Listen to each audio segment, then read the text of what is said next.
एक मौलाना अनस है और सना खान है जिनकी शादी हुई है। अब वो सना ने सब कुछ छोड़ दिया है और एक अपने चाहने वाले से शादी की है, जो दोनों मिलके अपना घर बसाएंगे अल्लाह की राह में, जो भी वो लोग करेंगे। यार मुझे ये बड़ा प्रॉब्लम है कि हम मुसलमानों की एक बहुत बड़ी प्रॉब्लम है कि हम खुद तो मुसलमान बनते नहीं, लेकिन लोगों के पीछे लग जाते हैं कि तुम मुसलमान बन जाओ। अरे मेरे भाई, इस्लाम में सबसे पहले तो किसी की कमियां निकालना सबसे बड़ा गुनाह है, और जब किसी ने अपनी जबान से, अपनी आंखों से और अपनी बातों से किसी को नुकसान ना पहुंचाए, वही सच्चा मुसलमान है। तो क्या आप में वो सारी चीजें हैं? गीबत करने वाला मुसलमान नहीं हो सकता, किसी को नीचे खींचने वाला मुसलमान नहीं हो सकता, किसी के ऐब, किसी की बातें दुनिया के सामने गिनाने वाला मुसलमान नहीं हो सकता। तो ऐसी बहुत इस्लाम बाल से बारीक और तलवार से तेज है मेरे भाई लोगों। तो जब तुम एक उंगली किसी पे उठाते हो तो 3 उंगलियां तुम्हारे तक आती है, ये याद रखना। किसी पे फतवा लगाने से या किसी की मजाक उड़ाने से या किसी को, आप लोग फेसबुक पे क्या कर रहे हो यार? आप लोग फेसबुक पे, आप लोग इंस्टाग्राम पे, आप लोग ये व्हाट्सएप पे, आप कर क्या रहे हो? फेसबुक पे आना भी हराम है, व्हाट्सएप पे आना हराम है, वीडियो बनाना हराम है, तस्वीर खींचना हराम है, गाने सुनना हराम है, हाँ? बहुत सारी चीजें हैं इस्लाम के अंदर, बहुत सारी चीजें हैं। इसीलिए अल्लाह ताला ने हमारे प्यारे आका को इस दुनिया में भेजा ताकि हम जैसे बेअकल लोगों को अकल आ सके, सीख सके, उनकी बातों को फॉलो कर सके। तो पहले बातें शुरू होगी अखलाक से।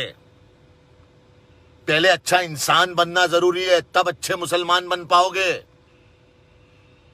जब तुम अच्छे इंसान ही नहीं हो तो क्या अच्छे मुसलमान, क्या अच्छे हिंदू, क्या अच्छे सिख, क्या अच्छे ईसाई बनोगे? और अच्छा इंसान वो होता है कि किसी की खुशी में खुश होता है, किसी के दुख में रोता है, ना कि किसी के दुख में खुशियां मना रहा है। और प्लीज यार बदल जाओ, अल्लाह के वास्ते बदल जाओ, बदल जाओ। क्योंकि इस्लाम को ना तुम लोगों की जरूरत है, ना मेरे जैसे की, ना किसी की, ना किसी मुफ्तियों की, ना आलिमों की और ना जालिमों की। हम मुसलमानों की रहनुमाई करने के लिए कुरान जिंदा है और कुरान में सब लिखा हुआ है। और अल्लाह ताला ने साफ साफ कहा है, तुम्हारे अमाल तुम्हारे साथ, मेरे अमाल मेरे साथ, तुम्हारे गुनाहों की सजा तुम पर, मेरे गुनाहों की सजा मुझ पर।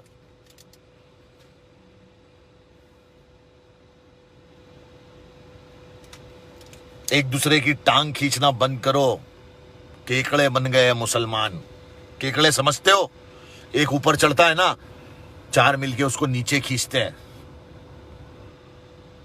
हमारी बदहाली और खुशहाली के जिम्मेदार हम खुद हैं। और अल्लाह ने कहा है कि मैं उस वक्त तक उस कौम की मदद करने नहीं आऊंगा जब तक वो कौम खुद को बदलने के लिए तैयार नहीं है। याद रखना। और मैं कोई आलिम मुफ्ती नहीं हूं, मैं गुनहगार हूं और मेरे गुनाह मेरे साथ, मेरे अमाल मेरे साथ, मुझे सजा देगा मेरा अल्लाह ताला, उसी तरह तुम्हें भी सजा देगा वही। तो अल्लाह से तौबा करो और लोगों की गीबत करना बंद करो, लोगों के घरों में झांकना बंद करो, खुद के अंदर झांको, तुम्हें दिख जाएगा सब कुछ। दुआओं में याद रखना और अल्लाह के जिक्र का जुबान पे स्वाद रखना।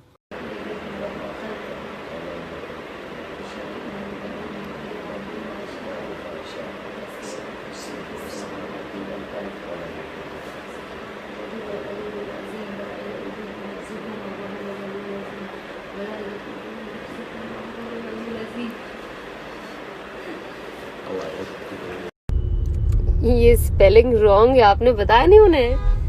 मैंने बताया, लेकिन वो बेचारा भी क्या करता, उसको बेगम लफ्ज ही पहला बार सुना होगा शायद उसने। या अल्लाह,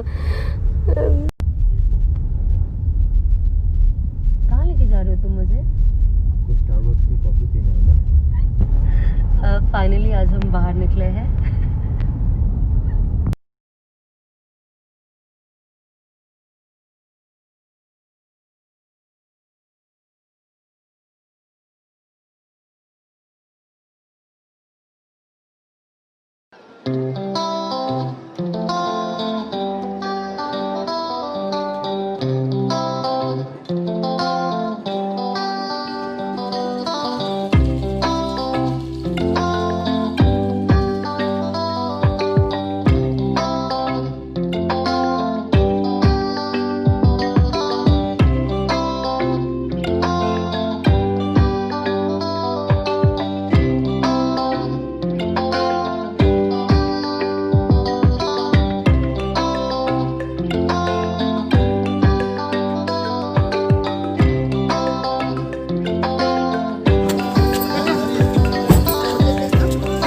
जाओ संभाल के जाओ।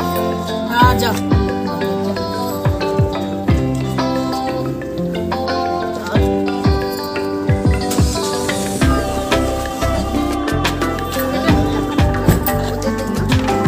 जाओ संभाल के जाओ।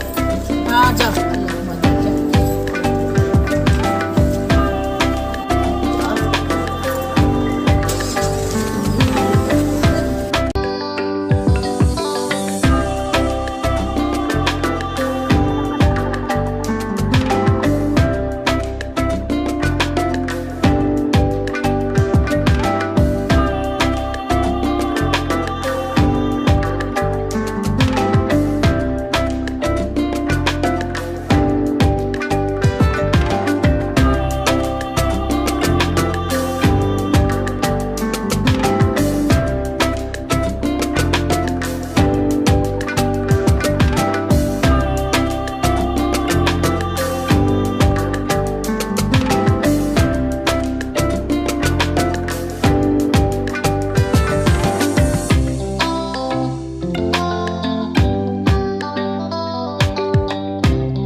अस्सलाम वालेकुम एवरीवन। वेल, आज मैं आपसे एक ऐसी चीज़ शेयर करने जा रही हूँ जो जब मैंने सुनना शुरू किया मुझे वाकई लगा कि हाँ ये तो सच है और यही हकीकत है।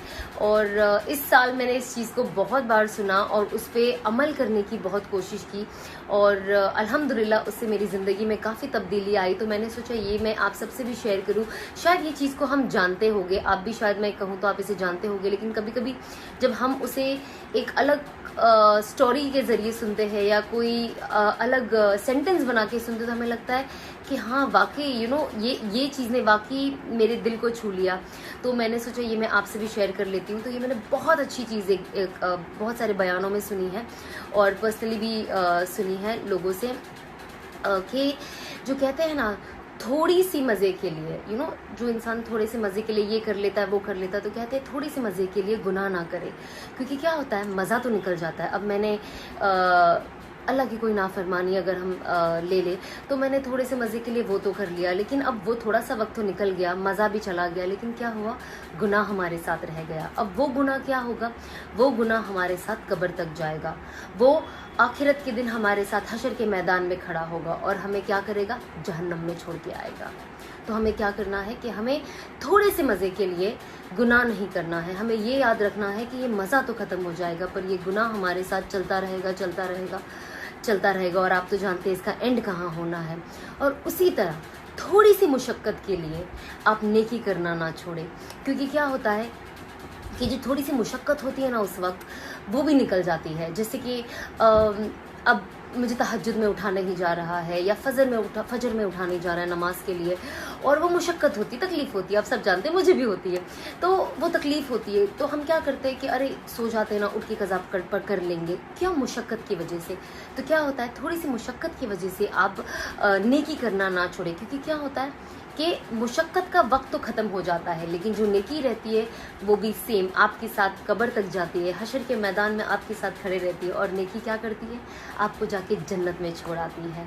तो इसीलिए आप कोशिश करें कि जितना हम गुनाह से दूर रह सके, और ये सोचे उस मज़े के वक्त कि ये मज़ा तो बस कुछ वक्त का है, ख़त्म हो जाएगा, पर ये जो गुनाह है हमारे सर रह जाएगा और हमें जहन्नम में लेकर जाएगा, और जन्नत के और हमारे बीच में ये एक दीवार बन जाएगा जो हम नहीं चाहते हैं कि बने। तो ये बहुत ज़्यादा ज़रूरी है कि हम हर चीज़ जो अपनी ज़िंदगी में करते हैं वो सोचें, और सोच के करें, जिससे कि हम लोगों के लिए कभी हम कुछ ऐसी चीज़ें कह देते हैं जो उनके दिल को ठेस पहुंच जाती है, उन्हें बुरा लगता है, लोग तो आगे बढ़ जाते हैं, लेकिन क्या होता है वो भी गुनाह आपके सर रह जाता है, और वो आगे जाके आपको जन्नत में और आपके बीच में वो दीवार बन जाएगी। तो हमें कोशिश करना है कि सिर्फ नमाज और इन चीज़ों को तो ध्यान में रखना ही है, बस इसके अलावा हम अपनी ज़ाती ज़िंदगी में कैसे हैं, हम लोगों से कैसा बिहेवियर कर रहे हैं, उनसे कैसी बातें कर रहे हैं, कहीं उनका दिल तो नहीं तोड़ रहे, कहीं उनसे चीटिंग तो नहीं कर रहे, कहीं उनका पैसा तो नहीं खा रहे, कहीं उनके साथ उनकी अमानत में खयानत तो नहीं कर रहे हैं। तो ये सारी चीज़ें बहुत ज़्यादा ज़रूरी है, और ये सारी चीज़ें हम अपनी ज़िंदगी में लाएंगे तो इससे क्या होता है, हम भी एक बेहतर इंसान बनते हैं, हम दूसरों के लिए भी फ़ायदेमंद साबित होते हैं, और सबसे बड़ा अल्लाह हमें देख रहा है। कभी कभी हमें अच्छी चीज़ करने का या अच्छा रहने का इस दुनिया में उसका रिटर्न नहीं मिलता, बट हमें याद रखना है रिटर्न हमें दुनिया से नहीं, हमें आखिरत में अल्लाह से चाहिए। तो बस ये मुझे आपसे शेयर करना था, क्योंकि ये चीज़ मेरी लाइफ में बहुत बहुत बहुत डिफरेंस लाई, और आप देख रहे हो आज जो मैं मैं कह सकते एक अलग इंसान जो बन गई हूँ, और ये चीज़ ने मेरी लाइफ में बहुत पॉजिटिवली इम्पैक्ट किया है। ये दो चीज़, इस पे हमारी पूरी ज़िंदगी बेस्ड है और इससे ही हमारी देखा जाए तो पूरी ज़िंदगी है, पैदा होने से लेके कब्र की घड़ी तक। तो बस मैंने सोचा आप सबसे भी शेयर कर दूँ, ताकि हम जो अपने लिए मेहनत कर रहे हैं, अपनी जन्नत के लिए मेहनत कर रहे हैं, हम अगर दूसरों को भी साथ लेकर चले और उनकी भी जन्नत बनाने में उनकी मदद करें, तो इससे अच्छा क्या ही बात होगी।